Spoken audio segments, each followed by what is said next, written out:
personally, the last 3 lives, it's the same work, same place. We are in the same place now once again. To some extent, same people. There are situations where, many times, I even end up calling them by their old names. We have taken them to those places of past life experience where they have clearly experienced what it is. And they are very much with us and they know it is so. This is not somebody's suggestion, this is not a story told to them. This is something that's a living experience within themselves. But again I insist, don't believe all this. Because by believing, you will destroy your possibility. Oh, I know there are lives. Finished, you are. The moment you make a conclusion, you have destroyed all search within you, isn't it? Yes? The moment you make a conclusion, there is no thing to search. I don't know. You can't live with an I don't know, isn't it?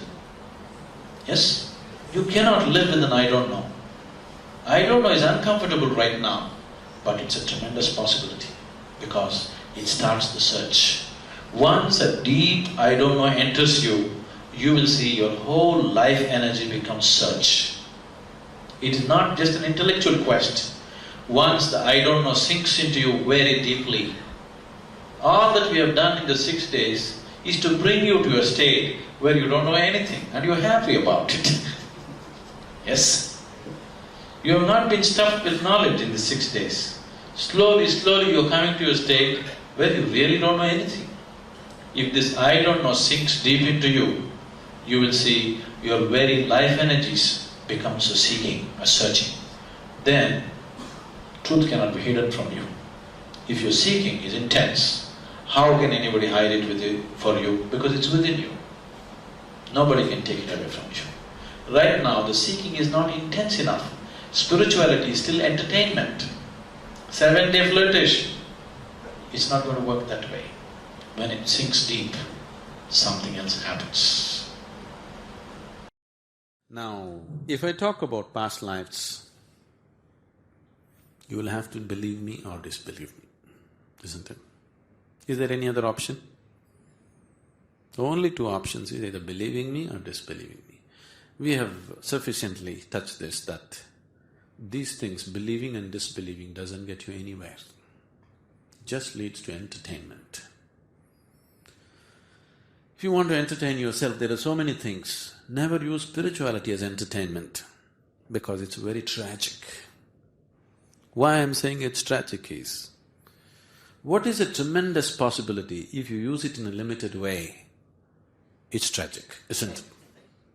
Let's say you do not know the very concept of flying. You don't know what's an airplane.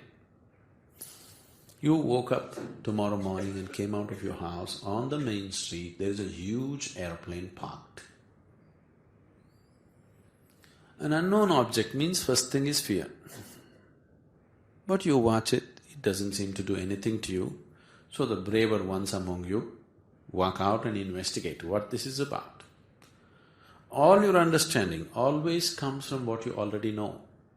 Is that so? Whatever you understand it the way you already know things, isn't it? So you look at this airplane, you can't make anything out of it, but it's got wheels. Wheels means automobile. Oh, this seems to be some kind of an automobile. Somebody finds the door handle, opens it up, you look inside, rows and rows of seats. Oh, this is a bus. And the most wonderful bus you ever saw. Someone got to fire the engines up. Now you want to drive this airplane through Bombay city, but these 2 ugly things, they will hit your buildings and lampposts and whatnot. You don't like it. So you chop off these 2 things. Now you have a wonderful bus, you're driving around Bombay in this big bus. You're very happy. But somebody who knows what it means to fly, if he sees you driving an airplane with chopped off wings, he will cry, isn't it? Isn't it so? So, right now the way yoga, spirituality is being made use of by the people makes me cry. what can take you, what can be a ladder to the divine is just being used to heal your backache. I'm not belittling your backache, I know when you have backache, that's the biggest thing in the world, isn't it? Right now your leg is paining. I am talking enlightenment, are you interested? No, leg pain is the biggest thing in the world. If God appears and offers you those three traditional boons, first boon is leg pain should go, isn't it so? So I'm not trying to belittle your backache or leg pain or whatever. I know when you have it, they're most important. But still, something that can deliver you to another dimension of life, if you use it just to entertain yourself or just to feel a little better, I think that's tragedy. Do you know what is tragedy? No? One day, as a part of pure exercise, George W. Bush went to a school. This is part of the American presidency that, they have to visit school and show that they love the children.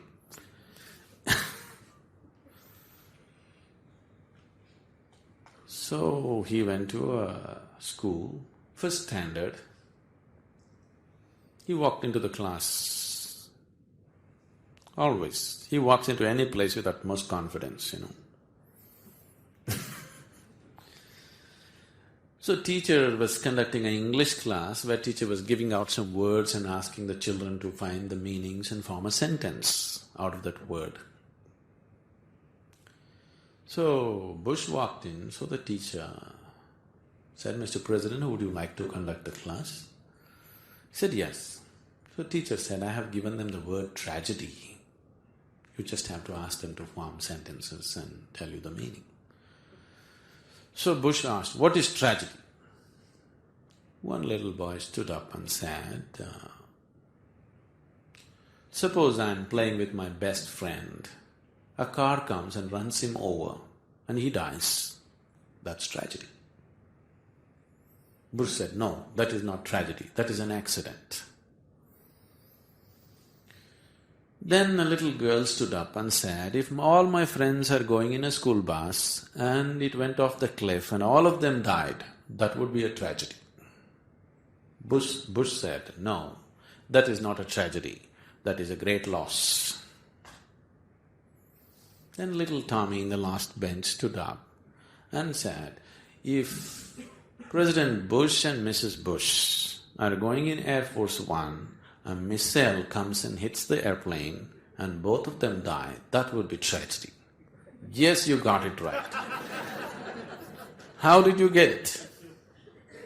So little Tommy said, "Sure as hell it can't be an accident. And definitely it's not a great loss, so it must be a tragedy." So, if you want to entertain yourself, there are so many things.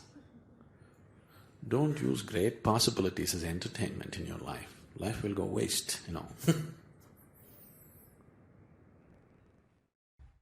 Namaskaram, Sadhguru. So I want to know the truth about rebirth and reincarnation. In one of my movies, I play a character who's reborn with the same traits. Is that even possible? Namaskaram, Kajal. When you say rebirth, you're essentially asking what happens after death. Well, some things you know best only by experience. I'm sure you're not ready for that, nor do I want you to go in that direction. If I tell you there is reincarnation, what is the option that you have? To believe it or disbelieve it, isn't it? If you believe what I say, you just have a fancy story going for yourself. If you disbelieve it, you have something to deny. Both ways only entertainment will happen. Nothing else will happen, isn't it? If you really want to know, you must be willing. If you're willing to apply yourself, there is a way to know. In my life, it's a living reality. The last 3 lifetimes for me are in the same place, same work, to some extent same people. Till it becomes a reality in your experience, you should not believe this nonsense. Don't believe anything, don't disbelieve anything, but if you just pay attention to yourself, you can see the body that you carry is something that you slowly accumulated. So the body that you carry is a piece of this planet actually. The mind that you carry is a heap of impressions that you gathered. So what is it that accumulates this heap of food and heap of information as mind and body? That dimension is beyond birth and rebirth. You may once again accumulate another body and another mind, but essentially life as such is the same thing.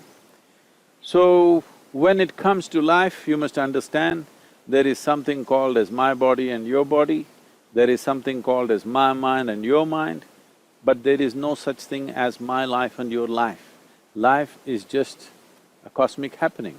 This is a living cosmos. How much of life you captured will determine how large a life you live. What is the scope and spread of your life will simply depend on how much life you captured within yourself. The entire science of yoga is just about this, how to make this life super enhanced so that the scope and spread of this life is as much as it can be.